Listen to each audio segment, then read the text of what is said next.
नमस्कार, प्रभा साक्षी देख रहे हैं आप। आपके साथ मैं हूं अंकित सिंह। बिहार एक्सप्रेस में आपका स्वागत है।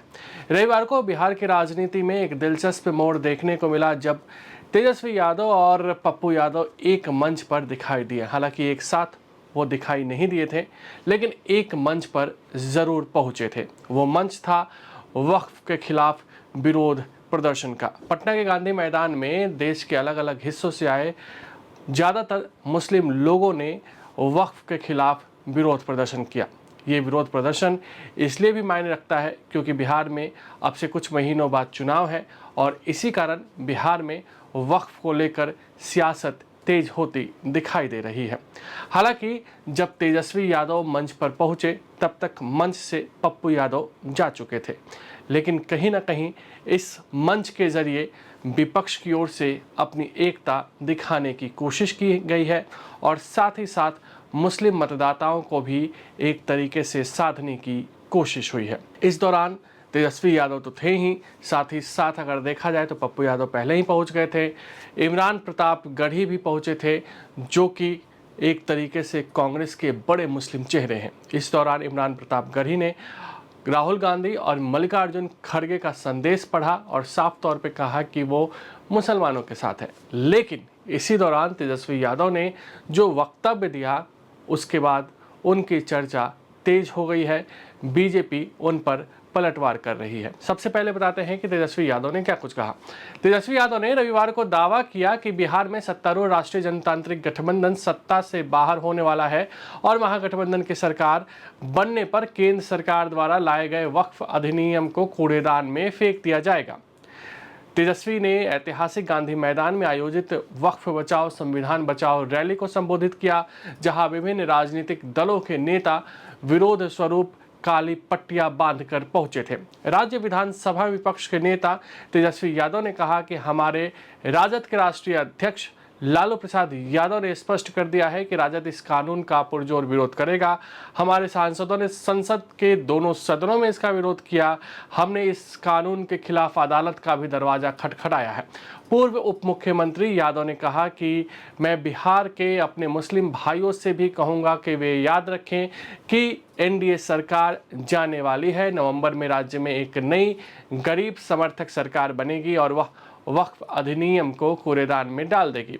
इतना ही नहीं, तेजस्वी यादव ने ये भी कहा कि ये देश किसी के बाप का नहीं है, ये देश लोगों की है और लोगों ने जिस कानून का विरोध किया है उसके खिलाफ हम भी रहने वाले हैं। हालांकि तेजस्वी यादव के बयान पर अब भाजपा की ओर से पलटवार किया जा रहा है। भाजपा ही नहीं, जदयू नेता भी अब तेजस्वी यादव को लपेटे में ले रहे हैं। जदयू साफ तौर पे कह रही है कि बिहार में मुसलमानों का कल्याण सिर्फ और सिर्फ नीतीश कुमार ने किया है। वहीं भारतीय जनता पार्टी ने सोमवार को विपक्षी गठबंधन पर संविधान को शरिया के स्क्रिप्ट में बदलने और अपने नमाजवाद को छिपाने के लिए समाजवाद की आड़ लेने का आरोप लगाया। भाजपा ने राष्ट्रीय जनता दल के नेता तेजस्वी यादव की इस बात के लिए आलोचना की कि अगर उनका गठबंधन बिहार में सत्ता में आता है तो संशोधित वक्फ अधिनियम को कूड़ेदान में फेंक देगा।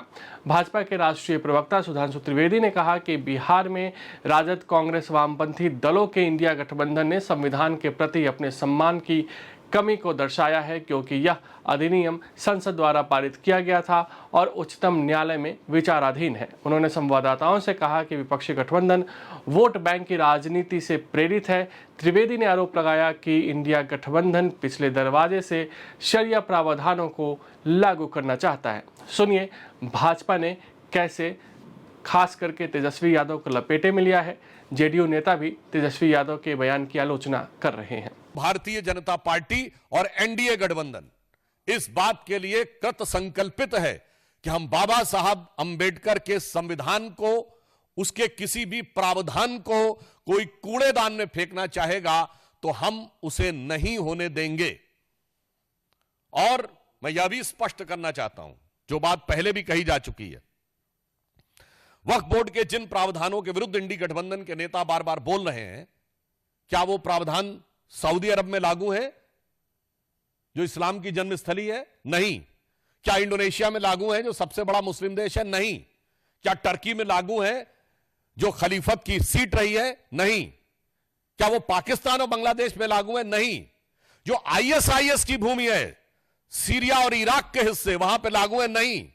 तो मैं पूछना चाहता हूं इंडी गठबंधन से कि आप बिहार में क्या सऊदी अरब, इंडोनेशिया, टर्की और आईएसआईएस से ज्यादा बड़ा शरिया का कानून लागू करने की सोच रहे हैं? हमें इस बात का सीधा और साफ जवाब चाहिए। जहां तक धार्मिक पक्ष की बात है, तो समाजवाद का चोला ओढ़े हुए ये जो राजद समाजवादी पार्टी यानी सपा जैसे दल हैं, मैं पूछना चाहता हूं, समाजवाद तो कहता है ना कि इक्वल डिस्ट्रीब्यूशन ऑफ वेल्थ होना चाहिए, गरीब को अधिक से अधिक हिस्सा मिलना चाहिए। और आप क्या कह रहे हैं कि ये 39 लाख एकड़ जमीन पे चंद सरमाएदारों का कब्जा होना चाहिए, चंद मुल्ला मौलवियों का कब्जा होना चाहिए। यह एक सोची समझी व्यवस्थित मानसिकता है जो समाजवाद के विचार के बिल्कुल विरुद्ध है। और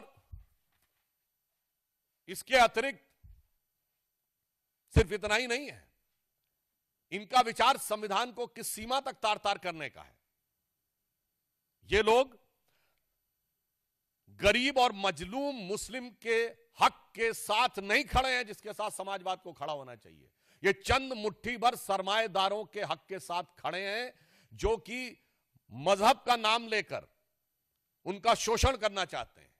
इसलिए राजद और सपा का समाजवाद कतई समाजवाद नहीं कहा जा सकता, जिसे आजकल सोशल मीडिया में इस प्रकार का एक वर्ड यूज होता है कि नमाजवाद कहा जाए तो अतिशयोक्ति ना होगी। हाँ, तेजस्वी यादव इन लोगों को सूट करता है ना, इन लोगों को तो सूट करता है ना, क्योंकि ये क्लेम करते हैं कि हम MY वाले लोग हैं। तो जो M वाले लोग हैं, इनको ये देखना है कि 15 साल आपका राजपट रहा, उन 15 साल में कितने अल्पसंख्यक छात्रावास बने, कितने मदरसों को सरकारीकरण किया गया, कितने मदरसों को 5th पे स्केल दिया गया, कितने अल्पसंख्यक के बच्चों को यहाँ पर कोचिंग इंस्टीट्यूट चलाकर BPSC, IAS, IPS की कोचिंग दी जा रही है, और कितने जो लोग compete कर जा रहे रिटर्न उनके इंटरव्यू के लिए, कितने लोगों को इस प्रदेश में हमारे अल्पसंख्यक विद्यालय के माध्यम से प्रोत्साहन राशि दी जा रही है। तो कौन व्यक्ति है जो आने वाले उनके नस्ल को सुधारने का प्रयास कर रहा है, और कौन व्यक्ति है जो सिर्फ हिंदू मुस्लिम करा करके वोट लेना चाहता है। तो जो जात की राजनीति करते हैं, धर्म की राजनीति करते हैं, उनको ऐसी राजनीति मुबारक हो। हम तो विकास की राजनीति करते हैं। नीतीश कुमार ने हमेशा कहा है जो वोट देगा उसके भी हम साथ हैं, जो वोट नहीं देगा उसके लिए भी साथ हैं। अगर आप भी लेना चाहते हैं देश दुनिया की तमाम जानकारी, तो आज ही सब्सक्राइब करें हमारे चैनल को। साथ ही नीचे दिए बेल आइकन को जरूर दबाएं ताकि हर अपडेट आप तक पहुंच सके।